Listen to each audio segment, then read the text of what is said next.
You're not broken. You were abandoned emotionally and no one told you. What's sabotaging your adult life isn't weakness. It's a child still waiting to be seen. Ignore this and you'll keep repeating the same pain in different forms. Most people believe growing up means leaving childhood behind. That's a lie, and Carl Jung exposed it.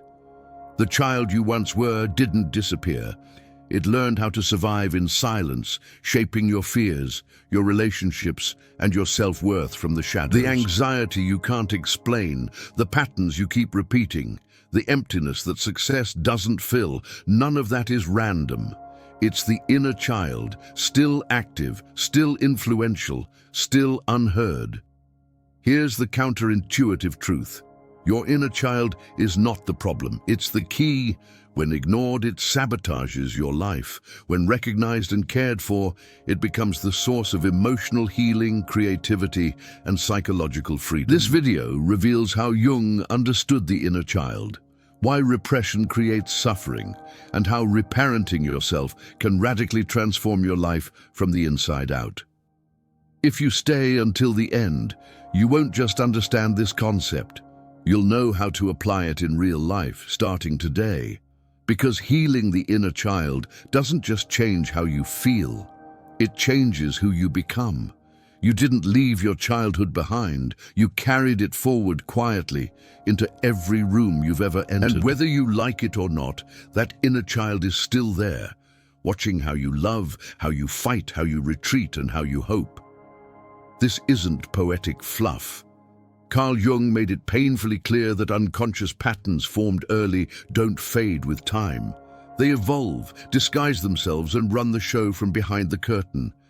Every time you feel too much or not enough, there's a younger part of you pulling the strings, asking to be seen. Think about how you react when someone ignores your message, criticizes your work, or pulls away emotionally. Your body reacts before your logic does, right? Tight chest, racing thoughts, sudden anger or sadness. That's not weakness. That's memory without words. The inner child doesn't speak in sentences. It speaks through sensations, impulses, and emotional flashbacks. Trauma doesn't live in the past. It lives in the nervous system, waiting for familiar cues to wake it up. Here's the uncomfortable truth most people avoid. Your adult problems are often childhood questions that never got answered. Am I safe? Do I matter? Will I be abandoned if I'm honest? Until these questions are addressed, no amount of success, relationships, or productivity will quiet them. This is why emotional healing isn't about fixing what's broken. It's about listening to what's been ignored. The inner child doesn't want perfection. It wants presence. Imagine your psyche like a house where one room has been locked for decades. You can decorate the living room, expand the kitchen, even build a second floor. But the noise from that locked room will never stop. Self-integration begins the moment you stop pretending that room doesn't exist. Jung believed individuation, the process of becoming whole, starts when you turn toward what you once avoided. Not with judgment, not with analysis, but with attention. So here's a simple practice to ground this insight in real life. The next time you overreact, pause and ask, how old do I feel right now? Don't overthink it. Just notice. That question alone shifts you from unconscious reaction to awareness. And awareness is the first crack in the wall. Because once you realize who is reacting inside you, the next step becomes unavoidable. Learning how that child learned to survive, and why that survival strategy may now be holding you back, setting the stage for what comes next. Let's get one thing straight. Repression doesn't make you strong, it makes you sick. Most people confuse emotional control with emotional maturity, but they're not even close. When you suppress what hurts, you're not mastering it, you're burying it alive. And buried things don't die. They wait, they leak, they resurface when you least expect it, often sabotaging the very life you're trying so hard to build. This is why emotional healing starts where avoidance ends. You've probably seen this play out in your own life. You stay calm, rational, and functional, yet anxiety keeps tapping you on the shoulder. Or maybe you've mastered productivity, but a strange emptiness follows you everywhere. That's repression at work. It's like pressing the mute button on a fire alarm while the house is still burning. The noise stops, but the danger grows. Trauma doesn't demand attention politely, it demands it through symptoms. Here's the paradox most people miss. What you resist persists, but what you allow begins to transform. Emotional pain is like a pressure cooker. Ignore it long enough, and it doesn't disappear. It explodes sideways. That's how unprocessed childhood wounds turn into adult patterns. Chronic stress, emotional dependency, self-sabotage, burnout, or that constant feeling that something's off, even when life looks fine on paper. These aren't random flaws, they're signals. A practical example? Think about how you deal with anger. Were you taught that anger was dangerous, ugly, or unacceptable? If so, you probably learned to swallow it. But swallowed anger doesn't dissolve. It morphs into anxiety, resentment, or passive-aggressive behavior. A simple exercise. Write a private, uncensored letter expressing what you never felt allowed to say. You don't send it. You don't judge it. You let the emotion breathe. That act alone begins emotional self-integration. This is where things start getting uncomfortable, in a good way. Because once you realize that suffering isn't caused by feeling too much, but by feeling too little for too long, the game changes. Repression stops looking like protection and starts looking like a prison. And naturally, the next question arises.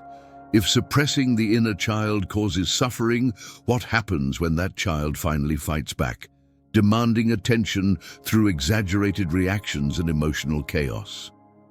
Have you ever surprised yourself with how intensely you reacted to something small?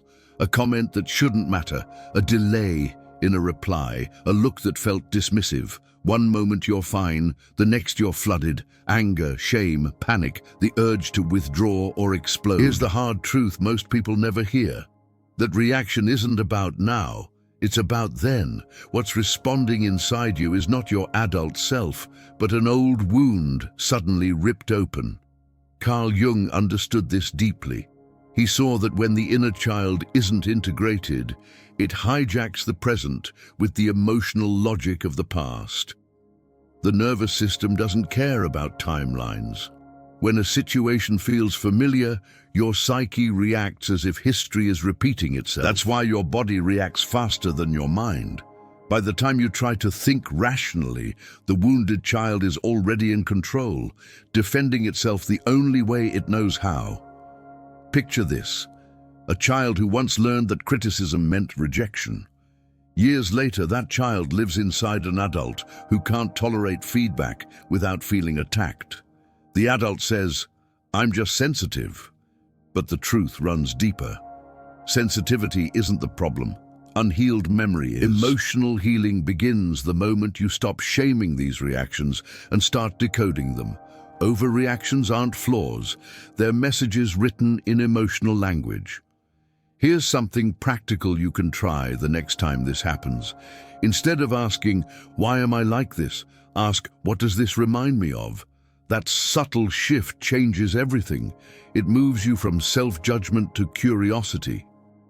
You might realize that your fear of abandonment shows up every time someone sets a boundary, or that your rage flares when you feel invisible. These patterns aren't random. They're consistent, and consistency always points to the unconscious. Once you see that your strongest reactions are echoes of old pain, something powerful happens. You stop identifying with the emotion and start observing it. That observation creates space. And in that space, a new question naturally emerges, one that changes the entire direction of your inner life. If these wounds are still speaking, what would happen if you finally learned how to listen without being consumed by them? Here's where most healing narratives go wrong. They treat the inner child like a defect that needs fixing, as if something inside you is damaged beyond repair.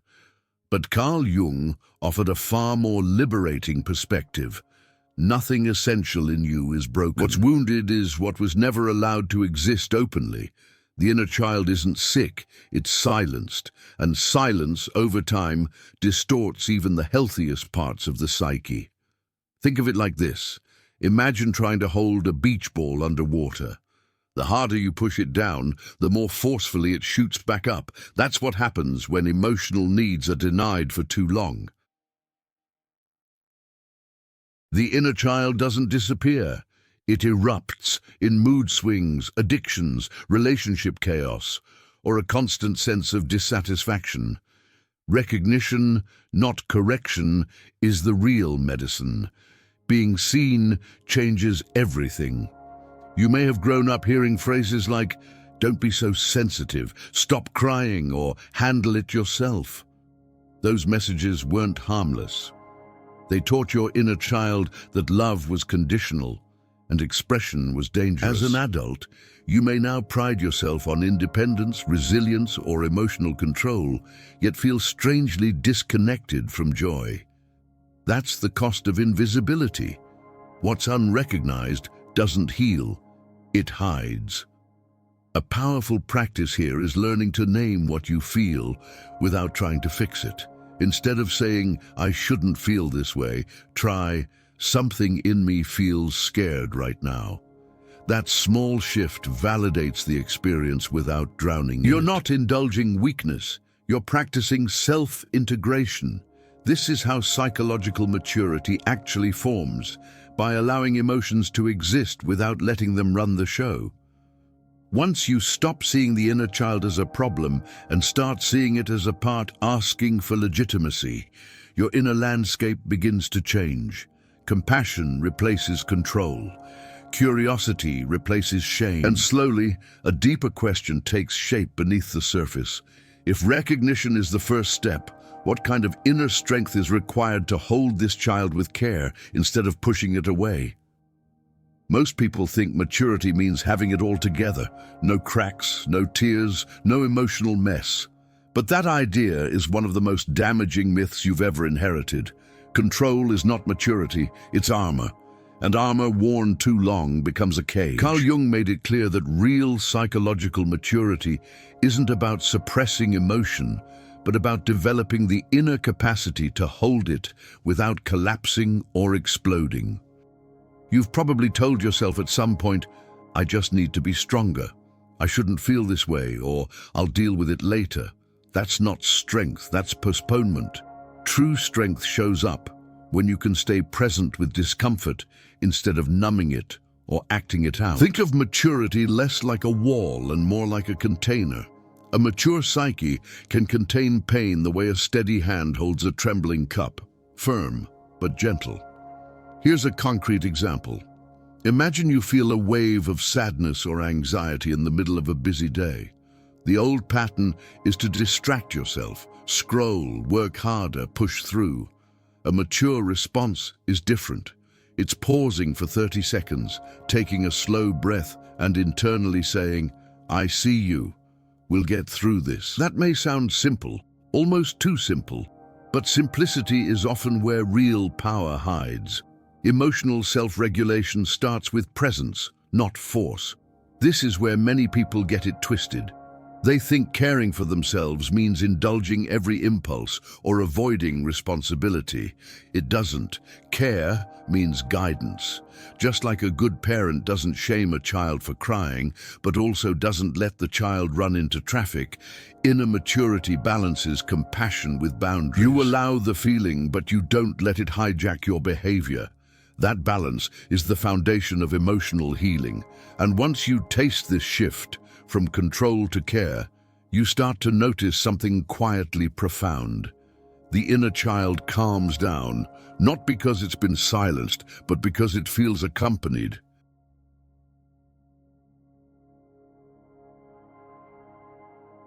And when that happens, a new curiosity begins to surface beneath the noise.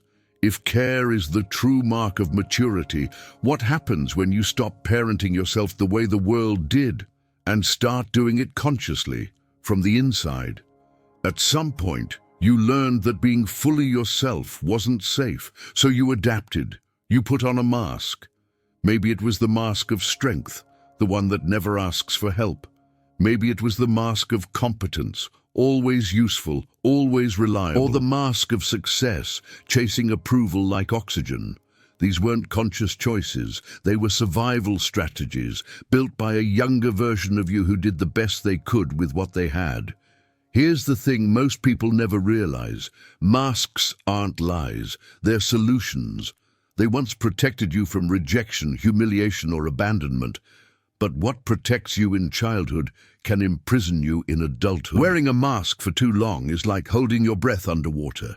You can do it for a while, but eventually the body demands air. That demand shows up as burnout, anxiety, emptiness, or the feeling that you're living someone else's life. Look closely and you'll see how these masks operate day to day. The responsible one who takes care of everyone but feels invisible. The strong one who never cries but feels alone.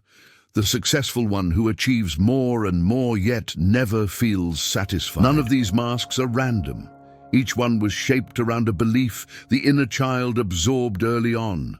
Love must be earned, needs are dangerous, vulnerability costs too much.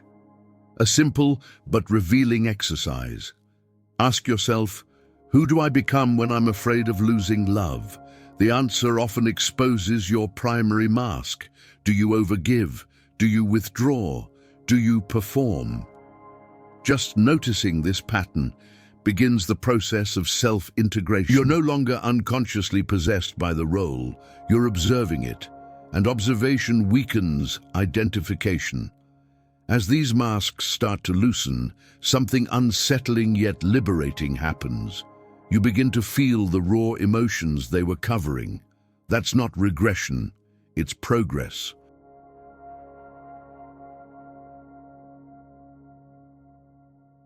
Because beneath every mask is the same question waiting to be answered. If I stop performing, will I still be loved? And that question quietly leads us into the next layer of this journey, the different faces of the inner child that shaped these masks in the first place. Inside you, the inner child doesn't show up as a single voice. It arrives wearing different faces, each shaped by a different kind of survival. Carl Jung noticed this pattern again and again. When people feel stuck, conflicted, or divided, it's often because one of these inner figures has taken the wheel. Understanding these faces isn't about labeling yourself. It's about learning who's speaking inside you at any given moment. The first face is the wounded child. This is the part of you that remembers loss, rejection, neglect, or emotional absence. It's hypersensitive, always scanning for danger, always asking, am I about to be hurt again? When this child is in control, you might feel anxious in relationships, take criticism personally, or cling to people who offer inconsistent affection. It's not drama, it's self-protection shaped too early and carried too far. Then there's the eternal child, the one that refuses limits. This part isn't broken either. It's frozen. It learned that growing up meant pain, responsibility, or disappointment, so it chose escape instead. Novelty, pleasure, fantasy, procrastination. These become safe zones. In adults, this shows up as difficulty committing, fear of routine, or the sense that life should always feel exciting. When it doesn't, boredom turns into restlessness or quiet despair. And finally, there's the divine child, the most misunderstood and most precious face. This is your source of creativity, intuition, meaning, and spiritual depth. It's the part that feels wonder, that senses there's more to life than survival. Ironically, this child often goes silent when the wounded and eternal children dominate.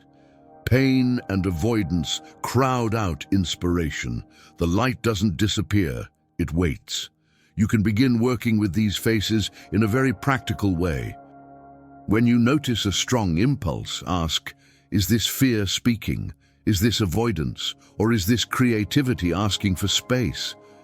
For example, if you feel the urge to quit something meaningful, check whether it's the eternal child avoiding frustration. If you feel intense jealousy or panic, notice the wounded child fearing abandonment. Naming the voice doesn't weaken you, it gives you leverage. Once you start recognizing these inner dynamics, a powerful shift begins. You stop saying, "This is just how I am," and start saying, "This is a part of me asking for something."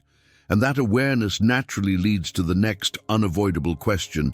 If these children are so active inside you, who is supposed to guide them, protect them, and decide which voice leads? Most people wait their entire lives for someone else to give them what they never received. Approval, safety, consistency, love. But here's the shift that changes everything. No one is coming to save the child inside you. And that's not tragic, it's empowering. Reparenting means realizing that the authority you've been outsourcing to the world was meant to be built within. This is where emotional healing stops being theory and becomes power. Reparenting doesn't mean reliving the past or drowning in old stories. It means changing the present relationship you have with your inner world. Think of it like updating an operating system that's been running outdated survival code. The inner child still reacts like it's 5, but you are no longer 5. You have resources now: language, boundaries, awareness. Reparenting is using those resources to show up internally the way no one could back then.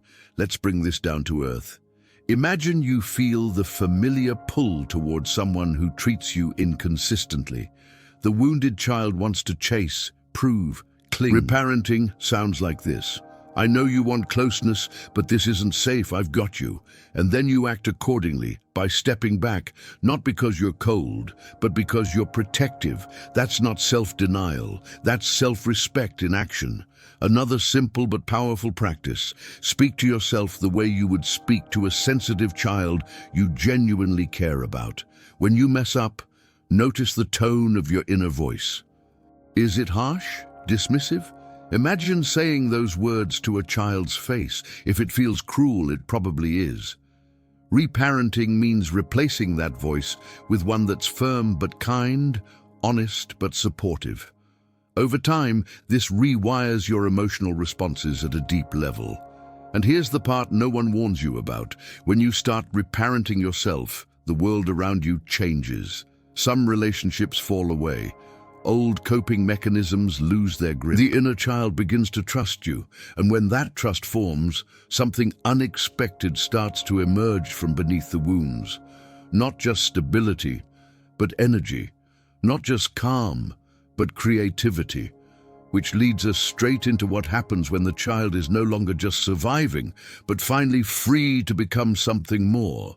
Here's the turning point most people never reach. Healing doesn't mean the inner child disappears, it means an adult finally arrives. Carl Jung called this inner presence the internal paternal ego. But forget the terminology for a moment and focus on the function. This is the part of you that can stay grounded when emotions surge, that can witness pain without drowning in it, that can say, "I'm here and I won't abandon you." Without this inner figure, the child runs the system. With it, freedom begins.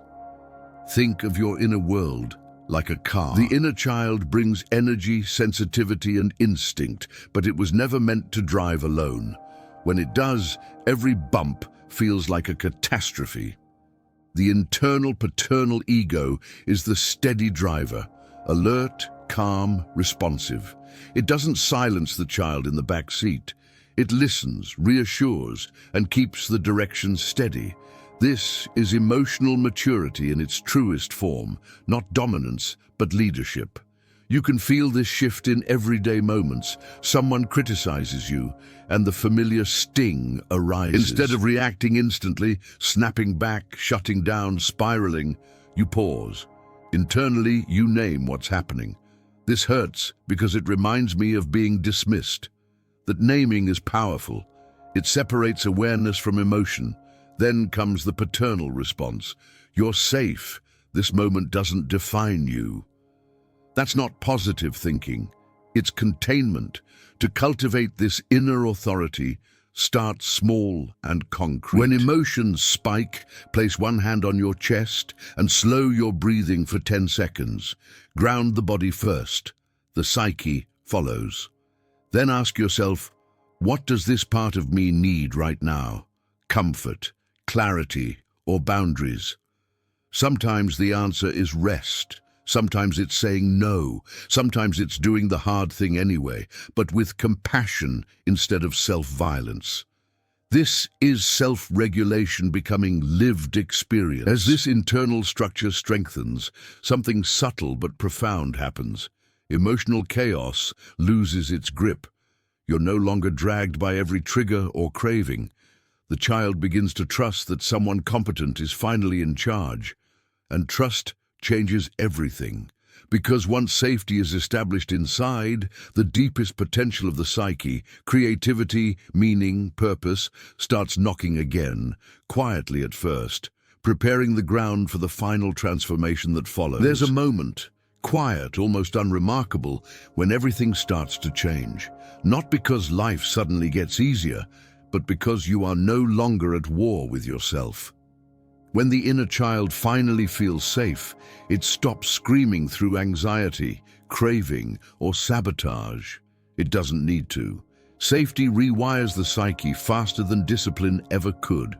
What once demanded attention through pain now begins to express itself through energy. You'll notice this shift in subtle ways. You start waking up with more clarity instead of dread. Creativity returns, not as pressure to perform, but as curiosity. You feel more present in conversations, less desperate for validation, less afraid of being misunderstood. This is the divine child emerging. Not mystical, not grandiose, but deeply human. It's the part of you that can enjoy life without constantly scanning for threats. Think of it like a frozen river finally thawing. For years, all your emotional energy was locked in survival mode, maintaining defenses, replaying patterns, managing fear. When safety appears inside, that energy becomes available again. And it doesn't just disappear, it transforms. People often experience this as renewed interest in learning, art, spirituality, or meaningful work. You're not finding yourself, you're reclaiming what was paused. This is also when relationships begin to change. You no longer chase what hurts you or stay where you must shrink. Boundaries stop feeling like rejection and start feeling like self-respect. Love becomes something you participate in, not something you beg for. And here's the paradox. The more whole you feel inside, the less you need the world to complete you, and that's exactly when genuine connection becomes possible. As Jung understood, wholeness isn't perfection, it's integration. When the inner child is no longer a burden, but a companion, life stops feeling like a constant struggle for approval or control. It becomes an exploration, a dialogue, a living process. And just beneath this realization, another awareness begins to form. If this inner safety can transform your life so deeply, what would happen if you chose to live from this place every single day? If you've been paying attention, you already know this isn't just information. It's a mirror. Everything you heard points to one unavoidable truth. Healing doesn't happen by becoming someone else. It happens by finally becoming present for yourself.